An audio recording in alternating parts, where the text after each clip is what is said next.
কলকাতা টিভিতে আপনাদের সকলকে স্বাগত। আপনাদের সঙ্গে রয়েছি আমি অঙ্কুর। আপনারা সকলেই জানেন যে এই মুহূর্তে জন্তর মন্তরে ককরোচ জনতা পার্টির আন্দোলনকে কেন্দ্র করে সরগরম হয়ে রয়েছে রাজধানীর সেই চত্বর, এবং তার পাশাপাশি এই বিষয়ে সংসদে আলোচনা হতে চলেছে। তারই মধ্যে এই আন্দোলনের প্রভাব এসে পড়লো আমাদের এই শহর কলকাতায় ককরোচ জনতা পার্টির পক্ষ থেকে একটি মিছিল করার আবেদন এবার জমা পড়লো কলকাতা পুলিশের কাছে। যেটা জানতে পারা যাচ্ছে, আগামী শুক্রবার এই মিছিল করতে চেয়ে একটি আবেদন দেওয়া হয়েছে কলকাতা পুলিশের জয়েন্ট সিপির কাছে। এই আবেদন জমা পড়েছে।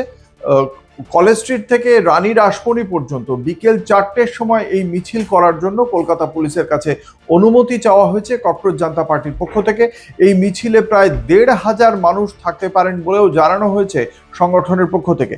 এবং এ বিষয়ে সংগঠনের পক্ষ থেকে দেদীপ্য গঙ্গোপাধ্যায় বলে এক ব্যক্তির নাম উল্লেখ করা হয়েছে, এবং শেষ পর্যন্ত কলকাতা পুলিশের পক্ষ থেকেও এটা স্বীকার করে নেওয়া হয়েছে যে এমন একটি যে আন্দোলন বা কর্মসূচি রয়েছে ককরোচ জনতা পার্টির, সেই অনুমতি চেয়ে সেই চিঠি আবেদনপত্র তাদের কাছে এসে পৌঁছেছে। এখনো পর্যন্ত কলকাতা পুলিশের পক্ষ থেকে এ বিষয়ে সিদ্ধান্ত জানানো হয়নি, তবে হয়তো এই বিষয়ে আন্দোলনের কর্মসূচি অর্থাৎ কলেজ স্ট্রিট থেকে রানী রাসমণি রোড পর্যন্ত বিকেল 4টের সময় 1,500 মানুষকে নিয়ে এই যে জমায়েত কর্মসূচি এবং তারপরে র্যালি, সেই কর্মসূচির শেষ পর্যন্ত অনুমোদন কলকাতা পুলিশ দেয় কিনা সেটাই দেখা যাক।